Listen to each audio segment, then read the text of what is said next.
Buenas tardes, Luigi. Decía que teníamos un invitado especial de los que nos gusta mucho aquí en Tu Dinero Nunca Duerme. Nos gustan todos, pero hay algunos que tienen esa cosita que nos permiten aprender muchísimo y con los que disfrutamos enormemente esta hora de programa, esta hora de radio. No hablo de otra persona que no del socio, fundador y director de inversiones de Magallanes Value Investor, don Iván Martín. Iván, muy bienvenido a tu casa. Muchas gracias, buenas tardes, encantado de estar con vosotros, como siempre. Bueno, los que estamos encantados somos nosotros porque ya estamos todos, Iván, y porque tenemos un tema fantástico por delante.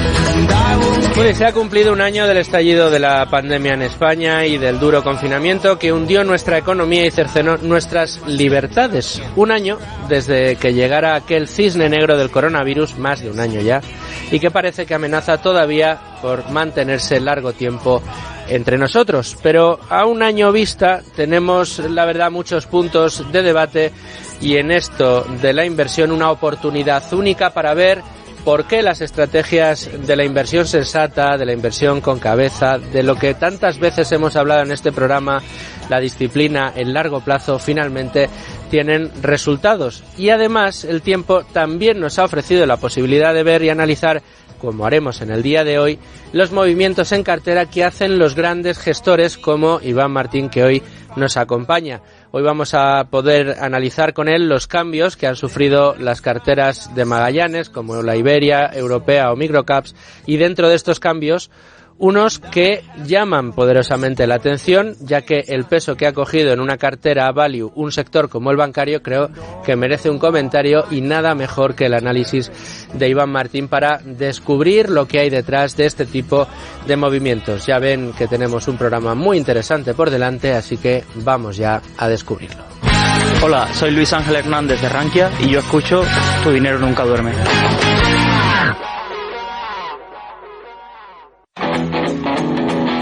En Es Radio, Tu Dinero Nunca Duerme.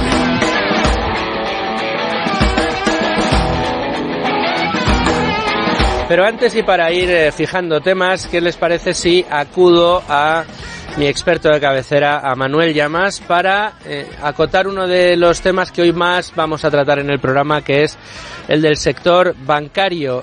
Manuel, ¿cuáles son las principales transformaciones que ha sufrido este sector? Ya no te voy a pedir durante la última década, que han sido infinidad, sino más bien durante este último año, que no han sido pocas tampoco. Bueno, pues yo creo que merece comentario el último año, pero también la última década, porque la verdad es que el sector bancario lleva unos años de transformación y vicisitudes bastante sustancial. Por lo tanto, creo que son varios los factores que merece la pena tocar. En primer lugar, habría que señalar que la banca pues ha pasado por varias crisis, todas ellas muy graves desde el año 2007, prácticamente, que es cuando estalla la crisis de las hipotecas subprime en Estados Unidos. La banca, tanto nacional como internacional, sufre entonces una histórica crisis de solvencia. Tras el estallido de la burbuja inmobiliaria, pues prácticamente quiebra buena parte del sistema financiero internacional, una quiebra que se salda con cuantiosos rescates públicos y una profunda reestructuración del negocio bancario, con la liquidación, la venta y la absorción de grandes entidades a nivel internacional, pero también a nivel nacional, y la consiguiente concentración del negocio en un número de entidades cada vez menor. Pero a ello hay que añadirle además una crisis posterior relacionada con la rentabilidad. Superada la crisis de solvencia, con muchos bancos que habían prácticamente desaparecido, pero que otros tantos habían logrado sobrevivir, resulta que estos que sobreviven pues se encuentran ante una situación en donde ven muy reducida su capacidad para generar beneficios debido a los bajísimos tipos de interés que desde hace años existen en el mercado crediticio. Un contenido volumen de préstamos, bajos tipos de interés y nuevas y estrictas exigencias de capital pues han estrechado los márgenes de ganancia a la banca tradicional, limitando con ello su capacidad para subir en bolsa. Y luego a todo ello se le suma lo que tú estás comentando, Luis Fernando, el último año, que ha sido dramático y que ha impactado en múltiples sectores, entre ellos también el propio sector bancario, que es la crisis del coronavirus, que se ha traducido en un aumento de la morosidad, en un fuerte descenso de la actividad. Esto se ha visto, por ejemplo, en España, donde la venta de pisos y la concesión de hipotecas que va pareja, pues ha caído de forma sustancial, pero también la compra de vehículos, la compra de coches o los préstamos al consumo, debido, entre otras razones, a que las familias pues han aumentado su ahorro y han reducido su consumo para afrontar estos meses de graves dificultades económicas. Y por último, pero no menos importante, la propia transformación que vive el sector desde hace años, en particular como consecuencia de la digitalización. La revolución tecnológica afecta a muchos sectores, incluida la banca. La mayoría de clientes ya no pisa una sucursal. Hoy por hoy se puede hacer todo prácticamente online y esto se traduce en el cierre de oficinas y en el recorte de personal para tratar de minorar gastos. Pero ojo, porque además surgen nuevas aplicaciones, plataformas y entidades capaces de prestar servicios similares, con lo que la competencia a la banca, pues, o en el sector bancario, crece de forma sustancial. En definitiva, se puede decir que la banca vive tiempos convulsos desde hace años, pero eso no quita para que sigan existiendo muy buenas oportunidades de inversión en este sector, tal y como estoy convencido nos va a explicar nuestro invitado de hoy.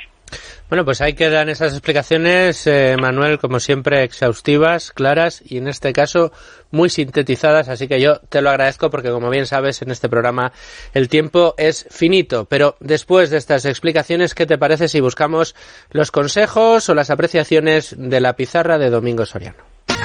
Domingo Soriano, tiempo para tu pizarra en el día de hoy y empezaba yo diciendo en el arranque que el sector bancario es un sector un poco controvertido para los gestores value, pero la pregunta es fácil. ¿Por qué?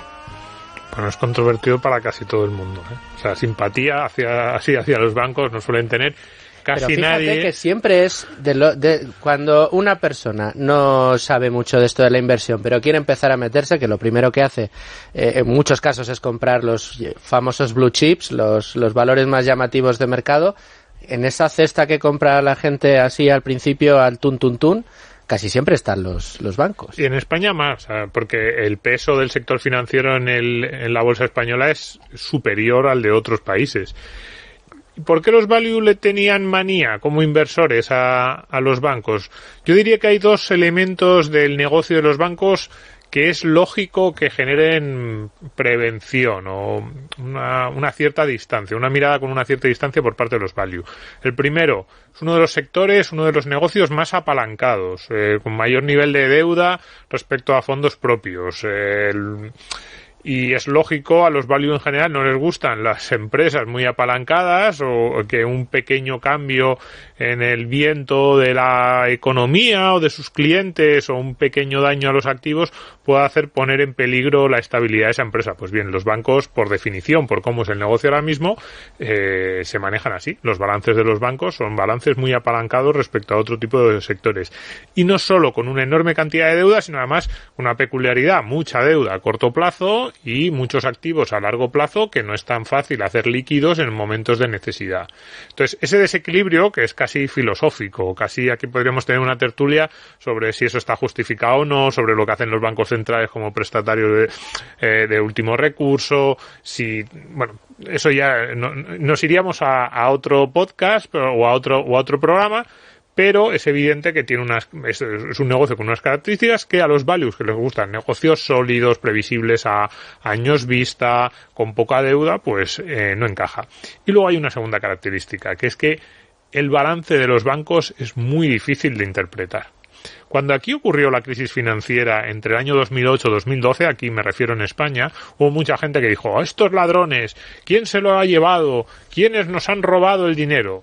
En realidad la crisis financiera en España no fue una crisis derivada de que unos desalmados se hicieran de oro a costa de los ahorradores. Lo que ocurrió fue que se habían valorado muchos activos. El ejemplo típico que todos tenemos en la cabeza son promociones a 1, 2 o 3 kilómetros de la costa a unos precios que no se correspondían a su valor real en el mercado. Y cuando esos activos se dieron cuenta los promotores de que no iban a ser capaces de venderlos, pues se lo dieron a los bancos con la llave o directamente no los empezaron y lo que los bancos tenían era un préstamo que habían hecho a un promotor que había desaparecido y que lo único que cabía era un terreno.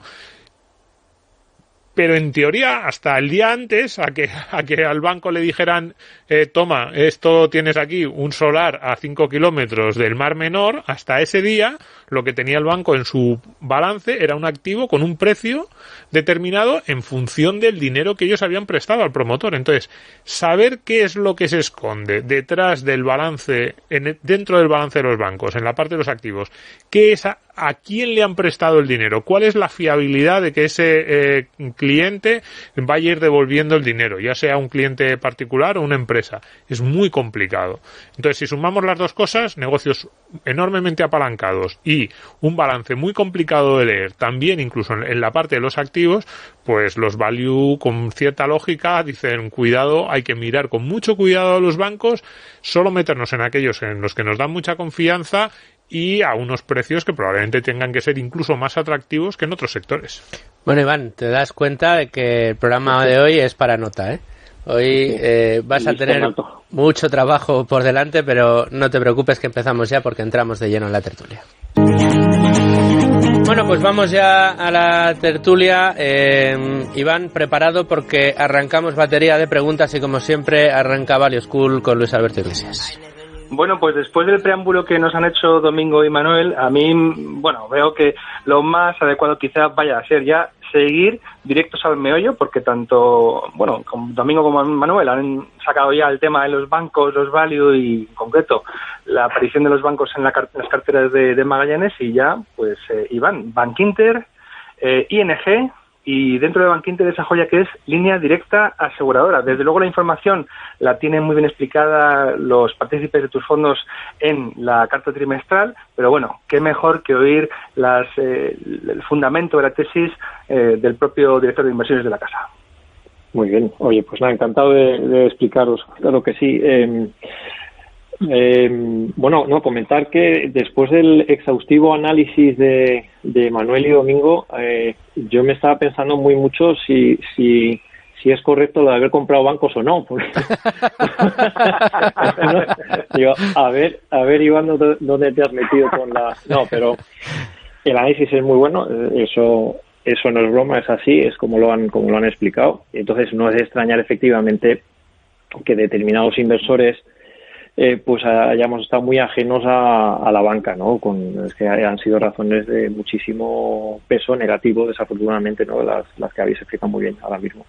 De hecho, el haber comprado bancos, pues es de alguna manera es un hito, es algo nuevo, porque no habíamos comprado ni un solo banco en estas carteras, pues de los orígenes de Magallanes. Ya estamos en nuestro 7º año, o sea que sí que es algo significativo.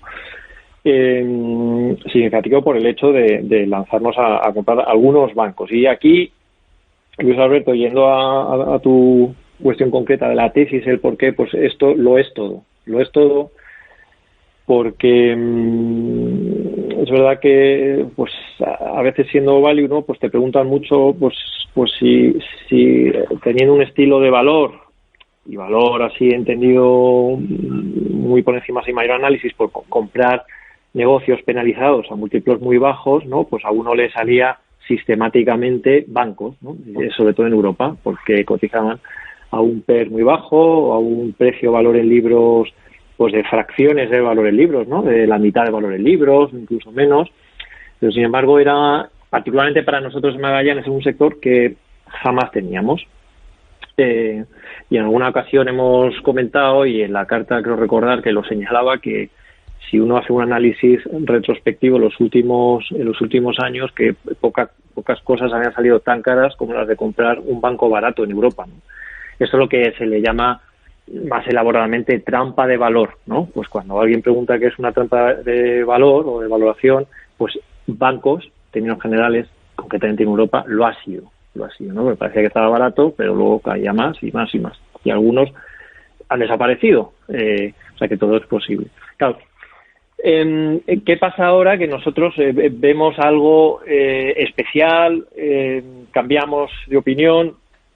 Bueno, pues tiene más que ver con lo que hacemos, que es la selección de valores. Y aquí es donde cobra toda la importancia, ¿no? Todo su sentido cuando decimos que somos selectores de valores, ¿no? Seleccionamos compañías con un estilo valor, pero no dejamos de seleccionar compañías que se pueden seleccionar, y así lo creemos en bancos, dentro de sectores que no son tan apetecibles en términos generales. Y esto es un clarísimo ejemplo. Y en línea con lo que comentaba Manuel y Domingo, pues esas tesis generales que siguen bastante vigentes. Hay algunas excepcionalidades y ahí es donde nos hemos centrado y hemos pues picoteado, si se me permite la expresión, lo que pensamos que aquellos valores que pensamos que estas tesis o estas espadas de Damocles que mencionabais antes, pues desafortunadamente todavía pesan, ¿no?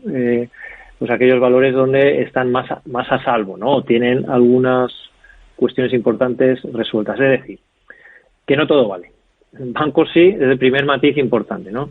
Bancos sí, pero no todo vale. Entonces aquí, sabiendo que efectivamente que son negocios apalancados por naturaleza, y eso en general a nosotros particularmente nos genera pues una postura escéptica, dejémoslo ahí, ¿no? Que hay un mismatching o un desajuste entre activos y pasivos y duraciones, que los balances no tienen toda la información desglosada por cada tipología de cliente que hay detrás, que el balance es raro, tan raro que está invertido. El activo es el pasivo y el pasivo es el activo, ¿no? Eso solo ocurre en los bancos. Y luego las amenazas de digitalización, creo que Manuel comentaba, ¿no? Esto es lo que te lleva a que una parte muy importante de la banca hoy se está enfrentando a los retos de hoy, de plataformas de pago digitales, etcétera, con, si lo puedo expresar así, con mochilas del pasado, ¿no? Porque responden a modelos de negocio del pasado. Cuando uno iba a su oficina, teníamos una oficina en cada esquina de nuestro barrio, ¿no? Responde a una cosa de hace 20, 25, 30 años. Ahora el mundo no va así en términos financieros, en general en muchos términos, ¿no? En términos financieros está más digitalizado, pero claro, hay unas estructuras, hay una mochila, hay unos, como dicen los consultores ingleses, legacy assets, que no es más que pues personal y oficinas físicas.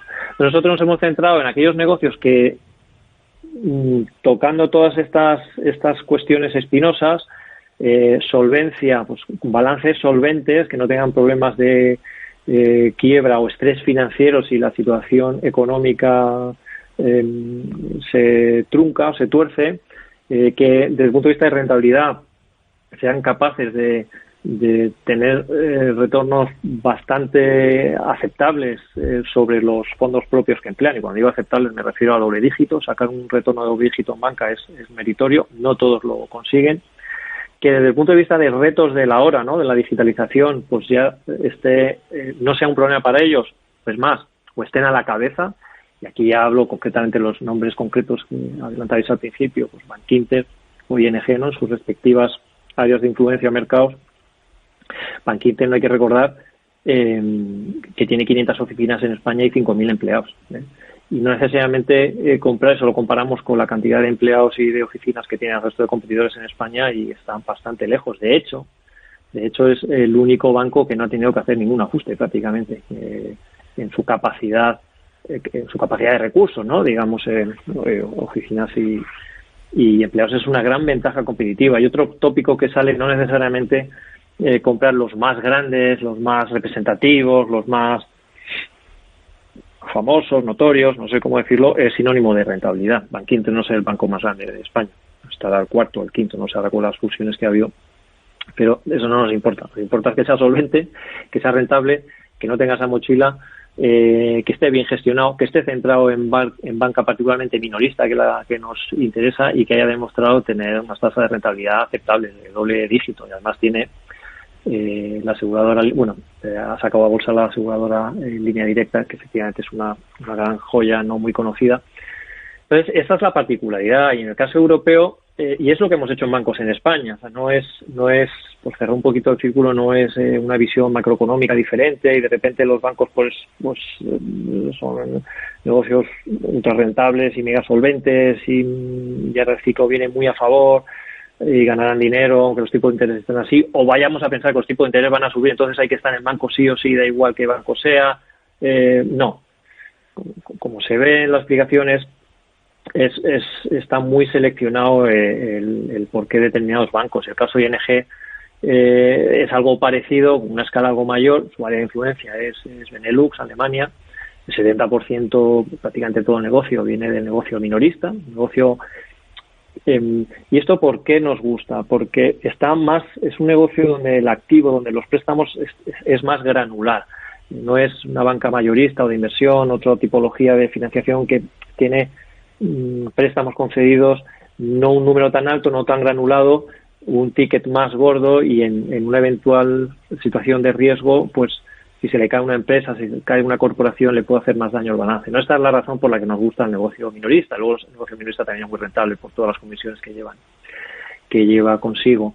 1.400 oficinas tiene ING, uno de los mayores bancos de la región, que atiende 40 millones de clientes con 1.400 oficinas. Posiblemente sea uno de los ratios, me atrevería a decir, el ratio más alto en términos de oficinas para atender a esta cantidad de clientes, y con posiblemente el ratio de capital más alto que hay en Europa, ¿no? Prácticamente un 16%. Muchos bancos tendrían que caer antes que cayera ING. Como veis, bancos sigue siendo una gran duda, por eso no nos lanzamos a comprar bancos ni a volcar las carteras en bancos en general, pero hay particularidades y hay momentos y hay cosas particulares de valor intrínseco ligados a estas compañías, pues que hace interesante todo en un entorno que tal vez debería haber empezado por ahí, que es favorable, y aquí toco un poco temática macroeconómica, sin ser el centro de la toma de decisiones, pero uno no vive ajeno a este mundo, y todo en un trasfondo de posiblemente sea para mayor desarrollo en otras preguntas que podamos tener, en un entorno de recuperación y crecimiento económico, que es favorable al sistema financiero, pero no es la razón por la que, o la razón principal o de peso por la que hayamos ido a comprar bancos, y particularmente estos dos con estas razones. Precisamente, siguiendo con tu explicación, Iván, me gustaría profundizar precisamente en esto que comentas, porque la banca es un negocio muy cíclico. Es decir, el negocio de la banca es de los más cíclicos, o no desde luego el más cíclico, pero sí de los más cíclicos, porque está muy ligado al ciclo de la economía. Si la economía tira para adelante, pues el negocio bancario hay más actividad, y si hay recesión económica, el crédito se contrae y por lo tanto hay menor actividad, incluso problemas financieros de solvencia o de liquidez, como hemos sufrido en los últimos años. Entonces, mi pregunta concreta es,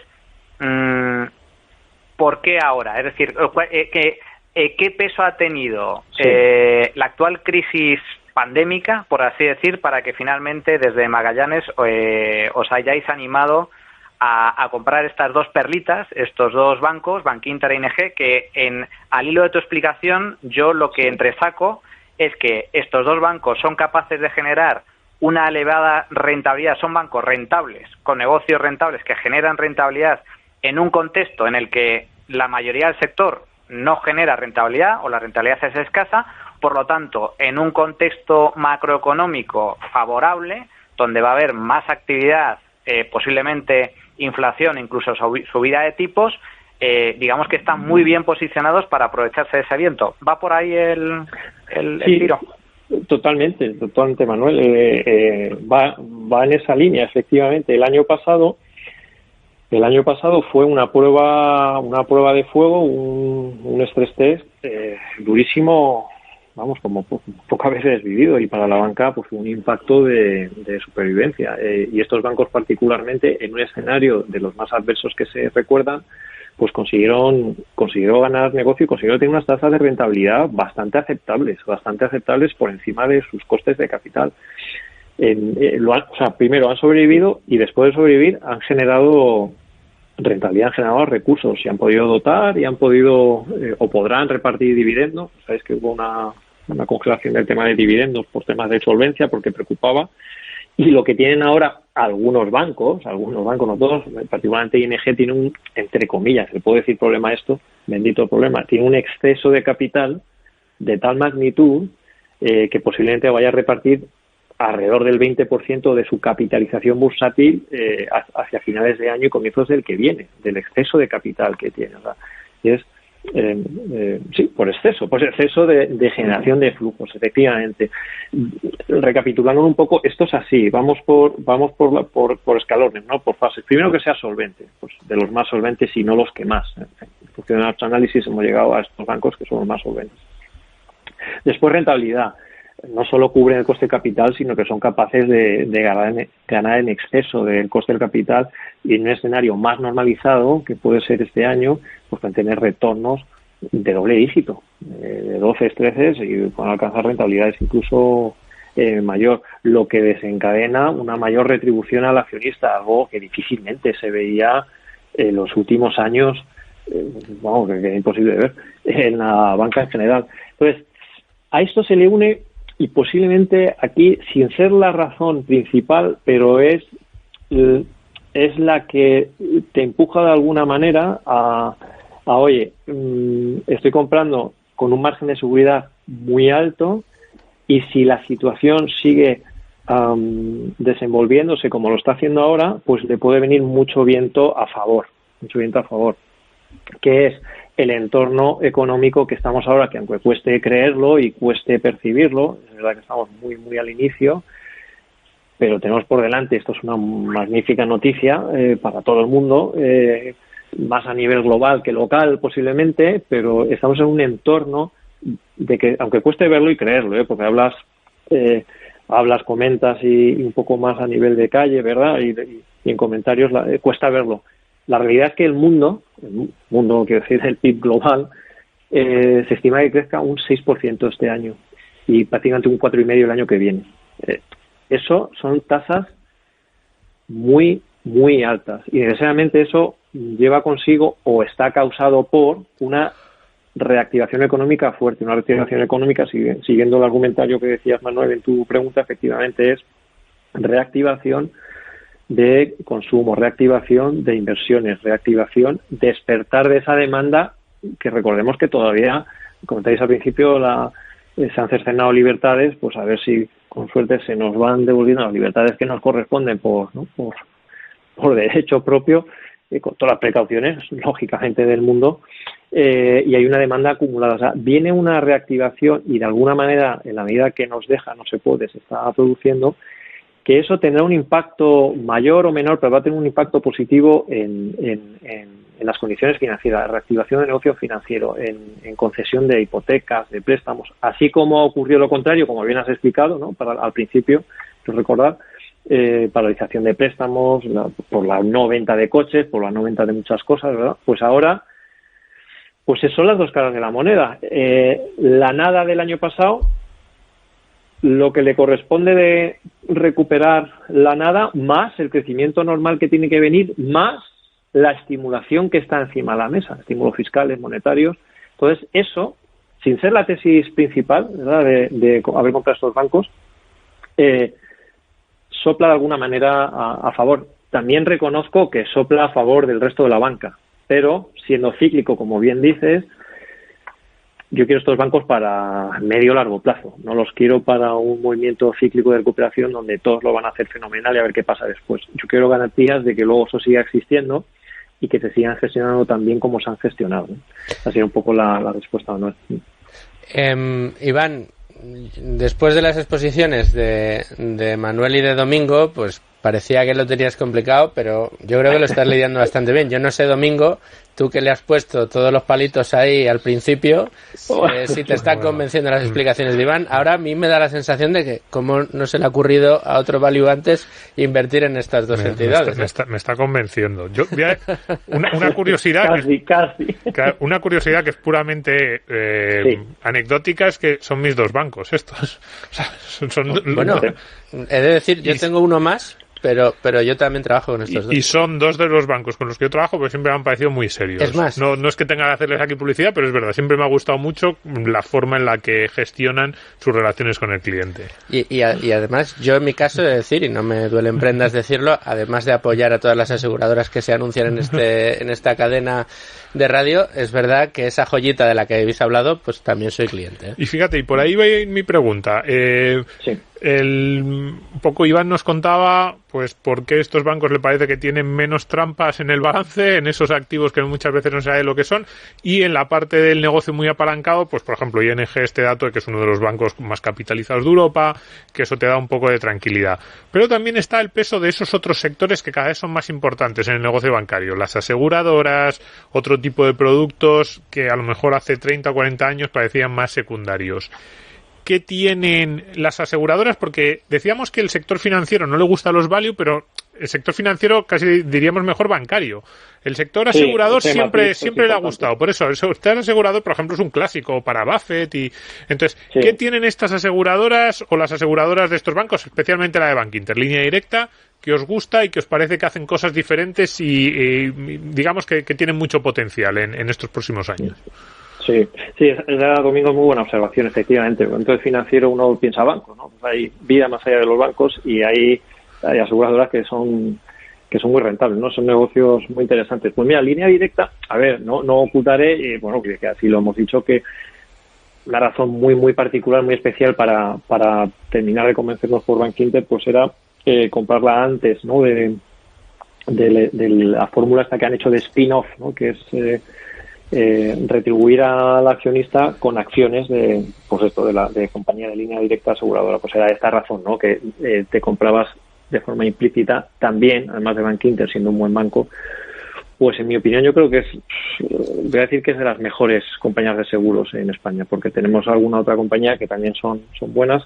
Voy a decir que yo creo que es la mejor, y a los datos que hemos analizado me remito, es la única rentable, solvente, que reúne todos los atributos lo diré, en compañías de seguros de modelo directo. Quiere decir, no tiene agentes, no tiene oficinas. Sabéis, el modelo directo, bueno, es el famoso teléfono o el clic de internet, y con un añadido, y es la tramitación de accidentes. Pues prácticamente más de la mitad, diría 2/3 de los accidentes, los centraliza en talleres propios. O sea, todo está enfocado. Lo que decís antes de ser usuarios, es que no es casualidad. Uno es usuario de proveedores, distribuidores de bienes y servicios que a uno le satisfacen sus necesidades, ¿no? Entonces, no es casualidad que eso luego tenga su reflejo en qué acciones lo hacen mejor o peor. Y no es casualidad que uno sea usuario y sea accionista de compañías. Línea directa aseguradora lo que hace con esto es que es capaz de darte siempre la tarifa más barata sin perder dinero, a diferencia, y aquí ya no menciono otra compañía de seguros, a diferencia de la gran mayoría de compañías de seguros. Estoy hablando de motor, ¿sabes? De nuestros coches, motos, etcétera. Entonces, gracias a una estructura de costes súper ligera, ajustada, optimizada, pueden poner unas tarifas ajustadas por debajo de los competidores sin perder dinero y con un servicio, y no va en detrimento del servicio al usuario. Pero tanto es así que el dinero que ganan hace que tengan, hablábamos antes de retorno sobre el capital, sobre fondos propios. Esto es una empresa que no está apalancada, no tiene deuda, cero deuda, esto hay que recalcarlo, y genera tasas de retorno sobre los fondos propios del 35%. Eso quiere decir que en 3 años está devuelto los fondos propios. Vulgarmente diríamos una máquina de hacer dinero, ¿no? Una expresión que no se me ocurre otra más elaborada, pero es una máquina de hacer dinero y de satisfacción al cliente, y de darles tarifas y un servicio pues top, muy bueno, ¿no? Sus ratios combinados, temas más técnicos, pues son del 80-85%, lejos por positivo de los principales competidores que están alrededor, 900 millones de euros en prima, más de 3 millones pólizas. Estos son datos descriptivos, pero efectivamente es una rara avis, es un negocio rentable, es bueno y, ojo, me atrevería a decir, ahora se llevan mucho las palabras estas de disruptivo, ¿no? Tecnológicamente y tal. Esto es un negocio aburrido como pocos. El negocio asegurador de coches está inventado, está más que inventado, y han sido capaces en los últimos 20 años una compañía de la nada de ir ganando cuotas de mercado y colocarse entre las primeras compañías en el sector motor, dentro de un negocio que, como digo, está todo inventado. Quiero decir, entonces tiene muchísimo mérito. ¿Cómo es posible retar, no se me ocurre la expresión, no se me ocurre otra expresión, un negocio muy maduro, retar a los incumbentes, ¿no? a los controladores históricos, y hacerse un nicho de mercado, una cuota de mercado interesante, relevante, ganando mucho dinero sin tener que tecnológicamente inventar algo diferente, ¿no? Esa es la razón por la que nos gusta y tenemos línea directa, claro. Oye, Iván, estaba repasando la carta trimestral que dirigisteis a los inversores, la más reciente, y veo AENA. Me llama la atención cómo una empresa pública puede ser una buena inversión en un fondo value. ¿Qué habéis visto de especial que os haga invertir en ella? Pues esa es muy buena observación, y precisamente, aunque suene extrañísimo, y hago este paréntesis porque va a sonar extrañísimo, precisamente por su condición de pública, porque ya está nacionalizada. Explícalo, Iván, por favor. Ahora sí me has dejado torcido. Sí. Esto necesita bueno, tampoco es algo arcano ni misterioso. Con el sector público, pues, a ver cómo lo digo. Vamos a ver, pues en negocio con el sector público los intereses no siempre están alineados, ¿eh? No quiere decir que sean buenos, mejores, peores, tal. Generalmente no hay una alineación, ¿no? Pues responde a otros parámetros, desafortunadamente políticos, y en determinadas áreas geográficas hay riesgos siempre latentes, ¿no? Dependiendo de la orientación y de las ideas económico-políticas que tengan determinados partidos, pues hay ciertas tentaciones, ¿no? A que todo sea propiedad o esté en manos públicas, porque se piensa pues que pueda estar mejor gestionado, ¿no? Esos riesgos en determinados países son más latentes, ¿no? Pues en España esos riesgos pues son más latentes pues que en otras latitudes, como en Alemania, ¿no? Por ejemplo, a nadie se le escapa. Pues esos riesgos están ahí. El riesgo de AENA no está, porque ya es pública. Eso punto uno. De alguna manera está. De alguna manera no, es una empresa nacional, ¿no? Con un 50 más el control, lo es. Con lo cual ese riesgo, aunque resulte extraño, no lo tienes, ya está. Segundo punto interesante, aquí, esto es literalmente es un buen ejemplo de la mano invisible, la famosa mano invisible de Smith, ¿no? Hay una alineación de intereses entre los dos agentes principales, el principal accionista, el sector público, y el accionista privado. Te puedes llevar bien, mal, regular o no conocerte, ni ganas de conocerte, pero hay un punto común, que es que ese negocio funcione, genere dinero y pague dividendos, ¿vale? AENA, por su perfil de negocio, es el mayor gestor aeroportuario de España, unos aeropuertos pues de primer nivel, hay que estar orgulloso de ellos a nivel mundial, muchos millones de visitas. Afortunadamente ahora con el tema del COVID pues ha caído, lógicamente, es la razón de haber entrado en AENA. En otras circunstancias pues hubiera sido imposible por valoración. Tiene un perfil de generación de caja muy alto, es una fuente de ingresos muy alta para todos sus accionistas, pues aquellos que son accionistas, pues el gobierno no es una excepción.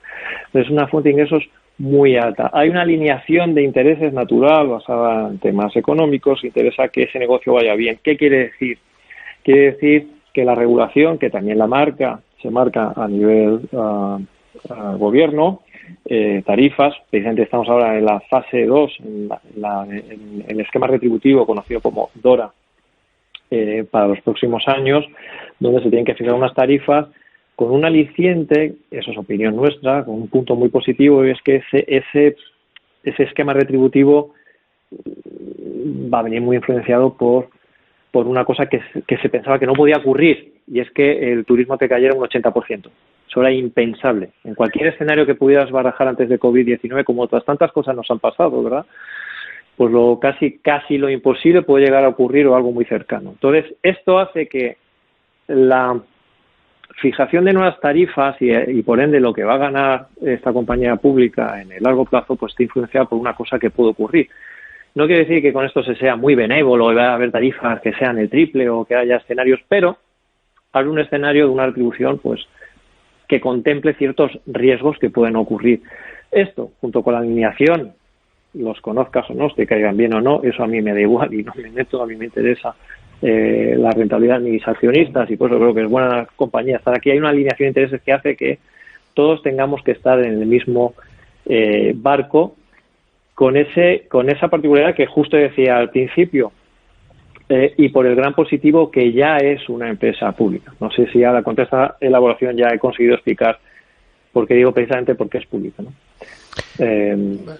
Yo no sé si tanto porque es pública como porque España es un país al que coronavirus aparte llegan muchos millones, decenas de millones de turistas todos los años y tiene un monopolio. Yo creo que esa también sería un buen argumento, ¿no? para tener AENA. Sí, no, totalmente. Esa es la razón principal, puramente fundamental, es esa. Esto es un activo único y replicable. O sea, no hay solo un Barajas, hay solo un aeropuerto del Prat, además del resto, ¿no? Y pasa, pues tenemos nuestro activo intangible o tangible en España es el sol, es el turismo. Y nos guste o no les guste a determinadas personas, es así, eso va a ser así y va a volver. Entonces, oportunidades como las que han ocurrido ahora, pues son oportunidades para entrar. Y la parte esta que comentaba, ¿no? O preguntaba concretamente Luis Alberto, le extrañaba por ser pública, pues esta es la explicación, ¿no? Entonces, yo creo que es una buena compra, una cartera. Bueno, yo por meter un dedo en el ojo diré que en países donde el mayor recurso natural es el petróleo y con capacidad de surtir a todo un continente, pues precisamente por ser pública la empresa que lo extrae, la han quebrado, ¿no? Algo que creo que todos sabemos que hablo de Venezuela, pero voy a sacar el dedo del ojo, Iván, y le voy a dar la palabra a Manuel, que me la estaba pidiendo desde hace un rato para hacer la pregunta. No, a mí me gustaría, la verdad es que dentro de las incorporaciones que habéis hecho en los últimos meses, me gustaría tratar mínimamente el tema ING, aunque ya lo has comentado, Iván, pero profundizar un poco relacionándolo con los fosos defensivos dentro de este mercado bancario que estamos hablando, donde cada vez parece que hay una competencia más atroz, porque si bien es cierto que el número de entidades financieras se ha reducido, su número pues ha terminado reduciéndose a lo largo de los últimos años a base de ventas, absorciones, fusiones, desapariciones, etcétera. Lo cierto es que al mismo tiempo están naciendo nuevas entidades en el ámbito puramente digital, sin ni siquiera oficinas, al calor de la revolución digital, e incluso algunas tecnológicas pues ya han anunciado su intención de introducirse de algún modo en el negocio bancario mediante distintas vías. ING, desde este punto de vista, tiene la particularidad o la ventaja de que es uno de los bancos que mejor se han adaptado a este nuevo contexto tecnológico. Bueno, es una de las razones principales por las que nos hemos convencido en comprar ING, precisamente eso, ¿no? Cuando hablaba antes de igual lo de mochila no es una buena expresión, pero lo de la carga, ¿no?, que tiene de todo el ejército que tiene detrás para generar €1 de ingreso, pues ING está a la altura. Bueno, es que hay un dato, en Alemania sirven a 9 millones de clientes, no tienen ni una única oficina, ni una. O sea, eso no es que sea susceptible de, bueno, ¿y cuántos recursos? Es que no tienen oficinas. Bueno, aquí en España es el caso, no te sabe decir, pero poquísimas oficinas para servir la cantidad de clientes que hay, ¿no? Entonces, por el lado digital, algunos bancos, precisamente algunos bancos de los que los bancos más incumbentes o con más solera, por decirlo de solera en su significado arcaico casi, se reían, ¿no?, de cuando ING pues quería entrar por la vía digital, ¿no?, por la vía internet o por la vía telefónica al más puro modelo línea directa, ¿no?, el modelo directo al final. y al final ha dado sus frutos. O sea que en ese sentido no es un banco digital 100%. De hecho, en aquellos sitios, en aquellas áreas geográficas, porque al final lo de ING es un poco, de alguna manera, contrario a todos los procesos de fusión y de ganar tamaño que se están produciendo en algunas áreas de Europa, ¿no? Bueno, concretamente en España, lo que hemos vivido recientemente, la verdad que es la necesidad, ¿no? Lo que hace que bancos con problemas o con todavía cosas en el balance que no terminan de sanearse tengan que ser absorbidos o fusionados de alguna manera, ¿no? ING está en un proceso inverso. Se está desprendiendo de áreas geográficas, se está hablando de otras latitudes incluso en el mundo, en la parte de Australia. O sea, se está haciendo más ligera. De hecho, la parte de aseguradora con National Nederlanden, el NN, ¿no? La reestructuró y la sacó fuera de balance, la vendió. Entonces está en un proceso solvente que no ha empezado ayer, que lleva años y que en un contexto concretamente como el que comentas, Manuel, de retos, de amenazas, de los que vienen a hacer esa famosa disrupción, pues puede competir de tú a tú, y es que tiene una ventaja. Entonces, los incumbentes, cuando digo incumbentes me refiero a los que ya están ahí, no son los nuevos entrantes, ¿no? Y ING, pues es un banco que ha estado ahí siempre. Tienen una gran ventaja, ¿eh? Y son los clientes, porque la combinación perfecta sería que un nuevo entrante de la noche a la mañana pudiera tener 40 millones de clientes. El gran activo que tienen estas instituciones que están ahí son los clientes. Si uno es listo, si un equipo directivo de un banco de esta magnitud es listo, es inteligente y sabe que está sentado encima de millones de clientes, pues tiene que tratarlos bien y darle activos, darle servicios, darle bienes, ofrecerles algo por lo que están dispuestos a pagar. Algunos bancos lo han entendido, ING Bank Inter lo han entendido, que es por lo que matarían o pagarían barbaridades los nuevos sistemas tecnológicos de pago, que pagan barbaridades por conseguir un cliente. Estos ya lo tienen. Otros bancos no lo han entendido, ¿no? No han entendido o están centrados en sobrevivir. Tampoco les achaco, están centrados en sobrevivir. Entonces, estos matices, está bien esta serie de preguntas, ¿no?, que estáis haciendo, que están saliendo, estos son los matices. Con estos matices se ve por qué unos bancos y otros no. Porque unos bancos pueden sobrevivir al envite tecnológico, no solo sobrevivir, sino ganar mucho dinero y estar ahí a la par. Esto me lleva, no es lo mismo, y pego un salto un poco mortal, ¿no?, a Inditex.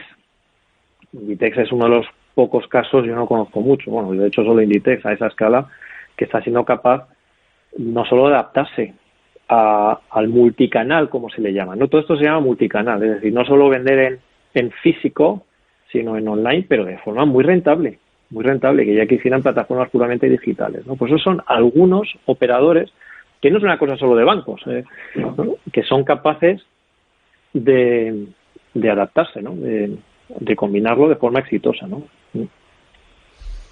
Y una pregunta muy rápida, nos queda un minuto. Siempre hablamos de las compras, pero creo que he visto que habíais vendido Fluidra, una empresa española que durante mucho tiempo ha pasado bajo el radar de todo el mundo y justo ahora, que es más conocida, vosotros la vendéis. ¿Qué os ha llevado a vender? ¿Simplemente que ha llegado a un precio que teníais otras cosas más atractivas o ha cambiado algo que nos convenza?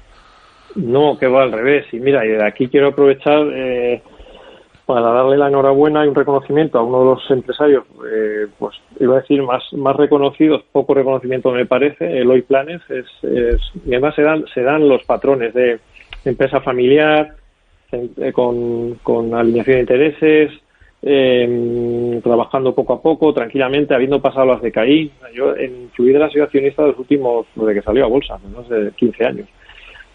¿Por qué la hemos vendido? Pues la hemos multiplicado por 4. Y yo le auguro muchas cosas buenas, pero creo que mi papel ya como inversor de comprar una cosa poco conocida, que ha necesitado paciencia, que ha necesitado muchos giros y bueno, y que la economía al final y la cartera de productos y las fusiones que ha llevado a cabo, pues con Zodiac principalmente, pues den sus frutos, y hoy es una compañía de, si mal no recuerdo, algo más o más de 5.000 millones y ha entrado en el IBEX recientemente. nada malo, al revés, todo es maravilloso y más posiblemente que le vaya a venir, pero para nosotros, pues bueno, ese momento de ese dinero que hemos hecho ahí es ponerlo a trabajar en otras compañías que a lo mejor ahora mismo están como Fluidra pues hace 5, 10 o 15 años, ¿no? Cuando nadie las percibe, nadie las ve, nadie las quiere o nadie las valora en ese momento. ¿Cuánto daríamos por vender todo lo que tenemos, por lo menos después de multiplicarlo por 4, ¿no? O sea, es una explicación yo creo que notable. Iván, nos estamos quedando sin tiempo, no te vayas porque nos quedan las recomendaciones Value School, luego hacemos recapitulación y despedimos. Hola, soy Marcos Pérez, inversorio en las redes, y yo también escucho Tu dinero nunca duerme.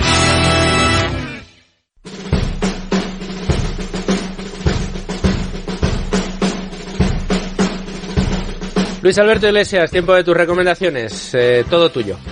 Pues vamos allá y no podríamos, por menos, que recomendar a los oyentes la lectura o la escucha, que de los dos formatos ya Magallanes nos provee, de la carta trimestral que se ha dirigido desde la gestora a los coinversores. Yo recomiendo que prueben el audio porque es un audio breve de unos 10 minutos leído por el propio Iván Martín, donde repasa toda la información que está también en la carta que está en PDF en el archivo de las cartas trimestrales, pues para todos, no hace falta ser inversor para leerlas, son digamos de dominio público.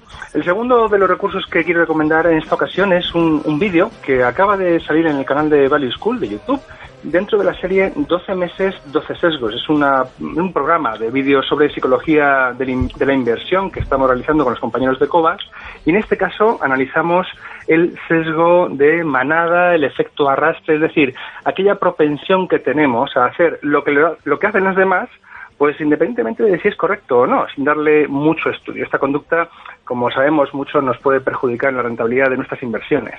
El tercero de los recursos es el número ya del mes de abril de la revista La Biblioteca del Inversor, donde el gestor Miguel de Juan, gestor del fondo Esfera Argos, también estuvo con nosotros allá por marzo o abril del año pasado en el programa.